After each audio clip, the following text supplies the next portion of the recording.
আসসালামু আলাইকুম ওয়া রাহমাতুল্লাহ। আশা করি সকলে অনেক ভালো আছেন। তো আমিও আপনাদেরও তো অনেক অনেক ভালো আছি। তো আপনারা হয়তো জেনে থাকবেন আমাদের মিঠাপুকুরের পায়রাবন্দে বেগম রোকেয়া দিবস উপলক্ষে বিশাল মেলার আয়োজন করা হয়েছে। তো মেলা শুরু হয়েছে 2 দিন আগে, আজকে হচ্ছে তৃতীয় দিন। তো সেখানেই আমরা যাচ্ছি 2টা গাড়ি নিয়ে 5-6 জনে মিলে। আমাদের বাসা যেহেতু মিঠাপুকুর থানার রানীপুকুরে, রানীপুকুর থেকে পায়রাবন্দ যেতে 15 থেকে 20 মিনিট সময় লাগে। আর গাইস, আমি আপনাদেরকে একটা বিষয় আগেই ক্লিয়ার করে দেই, বান্দরবান ট্রাভেলের আমি টোটাল 4টা ভিডিও বানাইছি। তো 4টা ভিডিওর ভিতরে একটা ভিডিও আপলোড করছি, আর বাকি 3টা ভিডিওর কাজ এখনো সম্পূর্ণ হয়নি। থাম্বনেল এডিট এগুলো এখনো কমপ্লিট হয়নি। আর ওই 3টা ভিডিওর আগে এই ভিডিওটা আমি আপলোড দিব, মানে এই ভিডিওটা আমার 2 নম্বর ভিডিও হবে। আর এই ভিডিওর পরে ওই 3টা ভিডিওর কাজ কমপ্লিট করে ওইগুলো ধারাবাহিকভাবে আপলোড দিব ইনশাল্লাহ। তো যাই হোক, বেশি কথা না বাড়াই আমরা এখন আমাদের গন্তব্যস্থানের দিকে যাই। তো ফাইনালি আমরা জায়গির পার হয়ে রোডে উঠে পড়ছি। আর আমাদের শর্টকাট ছিল হচ্ছে ধাপেরহাট ভক্তিপুর হয়ে বৈরাগীগঞ্জ। তো ওইদিকে রাস্তাটা অনেক পরিমাণ খারাপ, এজন্যই আমরা জায়গির দিয়ে ঢুকছি। আর আজকে ঠান্ডার পরিমাণটাও অনেক বেশি, অনেক ঠান্ডা লাগতেছে, মানে ভালোভাবে প্রোটেকশন নিয়ে বাইর হয়নি। মানে এমনিতে বের হলে টুপি নিয়ে বের হই, আজকে টুপি নিয়েও বের হয়নি। তো এটা হচ্ছে আমার নতুন ইউটিউব চ্যানেল। তো এখন থেকে এখানে রেগুলার ভিডিও পাবেন। তো মাঝখানেই আমার ভিডিও অফ ছিল প্রায় 2 থেকে 3 মাসের মতো।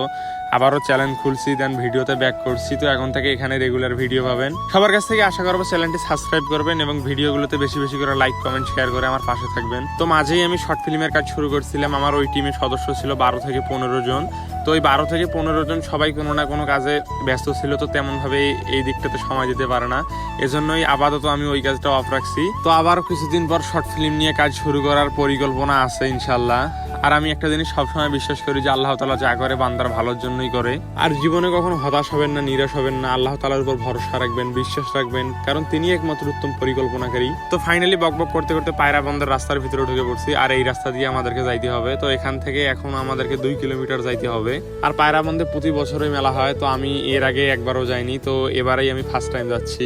আর এই রাস্তার মধ্যে এই ব্রিজটা অনেক ভয়ঙ্কর, কারণ এই ব্রিজটা এত পরিমাণ চিপা যে একটা গাড়ি ওই দিক দিয়ে আসলে আর একটা গাড়ি এই পাশ দিয়ে যাওয়ার কোনো উপায় থাকে না। তো কোনো রকম বেরিয়ে যাওয়া লাগে। তো যাই হোক, ওখান থেকে কোনো রকমে বেরিয়ে আসছি। আর গাইস, আমরা মেলার কাছাকাছি চলে আসছি। তো আর এখান থেকে 2-3 মিনিট গেলেই আমরা মেলার মধ্যে ঢুকে যাব। তো ফাইনালি গাইস আমরা চলে আসলাম। আর দেখেন এত পরিমাণ ভিড়, মানে এইখান থেকে গাড়িটা গ্যারেজে ঢুকাইতে পারলে আমরা বাঁচি। তো যাই হোক, অনেক কষ্ট করার পর ভাতিজা গাড়িটা অবশেষে নামাইতে পারছে নিচে। তো অবশেষে আমাদের 2টা গাড়ি গ্যারেজে নামছে। তো এখন আমরা গাড়ি 2টাকে গ্যারেজ করে আমরা মেলার মেইন পয়েন্টে ঢুকবো, মানে ভিতরে ঢুকবো মেলার। তো ফাইনালি গাড়ি 2টা গ্যারেজ করা শেষ। আর গাড়ি 2টা গ্যারেজ করতে অনেক পরিমাণ প্যারা খাইতে হয়েছে, কারণ গ্যারেজে গাড়ির পরিমাণ এত বেশি যে গাড়ির পরিমাণ বেশি কিন্তু এদিকে গ্যারেজের লোকজন নাই। তো যাই হোক, গাড়ি 2টা গ্যারেজ করে এখন আমরা উপরে উঠছি। তো এখন আমরা ভিতরে যাওয়ার চেষ্টা করতেছি। আর রাস্তা দেখেন এত পরিমাণ গ্যাঞ্জাম, অবস্থা খারাপ। আর রাস্তায় পুলিশ মামারা গার্ড দিয়ে দিচ্ছে যদি ছেলেপেলারা গ্যাঞ্জাম না করতে পারে, এই জন্যই। তো যাই হোক, অনেক কষ্ট করার পর ফাইনালি ভিতরে ঢুকতে পারছি। আর গাইস দেখেন, বাহিরের তুলনায় ভিতরে কিন্তু আরো বেশি পরিমাণ গ্যাঞ্জাম। আর আমি এইবারই সর্বপ্রথম পায়রাবন্দের মেলায় আসলাম, মানে এর আগে কখনো আসি নাই। আর এসে তো পুরাই অবাক, কারণ এত পরিমাণ গ্যাঞ্জাম হয়েছে, মানে এত পরিমাণ গ্যাঞ্জাম রংপুর শিল্প বাণিজ্য মেলায় হয় না। আর এবারে রংপুর শিল্প বাণিজ্য মেলা নিচে হচ্ছে হারাগাছে। প্রতিবারই হয়তো কালেক্টর ঈদগাহ মাঠের সামনে। তো ওই জায়গাটাতে জায়গা শর্ট হওয়ার কারণে হারাগাছে নিচে। তো দেন অনেক কষ্ট হবে যেতে এবার এইখান থেকে, আমাদের হারাগাছ অনেক দূর। তো যাই হোক, সবাই মিলে ভিতরে ঢুকছি, অনেক মজা করতেছি, ঘুরতেছি সবাই মিলে। আর এইখানের মেইন সমস্যাটা হচ্ছে যে লোকজনের পরিমাণ অনেক বেশি, অনেক গ্যাঞ্জাম, এটাই হচ্ছে মেইন সমস্যা। আর এখানে সবাই এসে সবার লোকের জন্য কেনাকাটা শুরু করে দিয়েছে। আর আমি শুধু এদিকে দাঁড়ায় দেখতেছিলাম। তো যাই হোক, সবাই সাথে থাকুন, সবগুলো ভিডিও করে দেখানোর চেষ্টা করব। যদিও ভিডিও ফুটেজ নেওয়া সম্ভব হইতেছে না, যতটুকু পারি দেখানোর চেষ্টা করব, কারণ লোকজনের পরিমাণ এত বেশি যে ভিডিও ফুটেজ ভালোভাবে নিতে পারতেছি না। তো আপনারা সবাই সাথে থাকুন এবং ভিডিওটি কন্টিনিউ করুন। আমি পুরা মেলার ভিডিওগুলো দেখানোর চেষ্টা করবো ইনশাল্লাহ।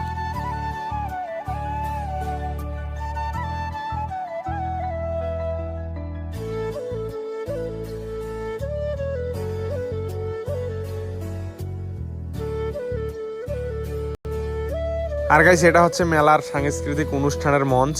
এখানে সবাই মজা করতেছে, অনেক আনন্দ করতেছে, গান বাজনা হইতেছে। তো অনেক ঘোরাঘুরি করার পর ক্ষুধা লাগছে, এজন্যই আমরা সবাই মিলে খেতে আসলাম। আর এখানে সবাই খাইতে বসছি। খাওয়া দাওয়া শেষ করে আবার ঘুরবো, কারণ এক পাশে ঘুরছি, আর এক পাশে এখনো যাওয়াই হয় নাই। আমরা আসছি হলো 1 ঘন্টার মতো হলো, আর এখনো পুরাটা কাভার করতে পারিনি, মানে গ্যাঞ্জামের পরিমাণটা অনেক বেশি, এজন্য এখনো পুরাটা ঘোরা শেষ করতে পারি নাই। দেন খাওয়া দাওয়া শেষ করে আবারও আমরা ঘুরবো। দেন অলরেডি খাওয়া দাওয়া শেষ করে আবারও আমরা বেরিয়ে পড়লাম ঘোরার জন্য। তো এখন আমরা বাহিরের দিকটা কাভার করবো, এই জন্য আমরা মেলার এখন বাইরের দিকে যাচ্ছি। তো যাই হোক, ভিডিওটি সবাই কন্টিনিউ করেন, আমি পুরাটা ঘুরে দেখানোর চেষ্টা করবো। আর ভিডিওটি ভালো লাগলে সবাই লাইক কমেন্ট শেয়ার করে পাশে থাকবেন এবং চ্যানেলটি সাবস্ক্রাইব করবেন।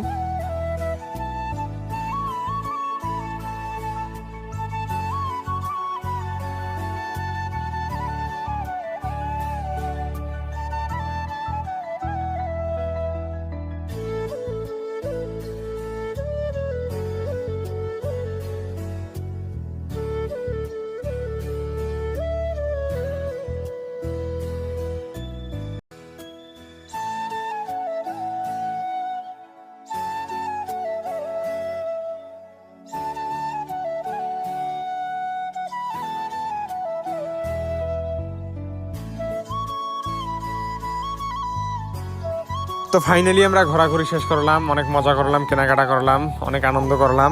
আর গাইস এখনো যারা চ্যানেলটি সাবস্ক্রাইব করেন নাই তাড়াতাড়ি সাবস্ক্রাইব করে দেন এবং ভিডিওটিতে বেশি বেশি করে লাইক কমেন্ট শেয়ার করেন। তো সবাই ভালো থাকবেন, সুস্থ থাকবেন, দেখা হবে কোনো নতুন ভিডিও নিয়ে।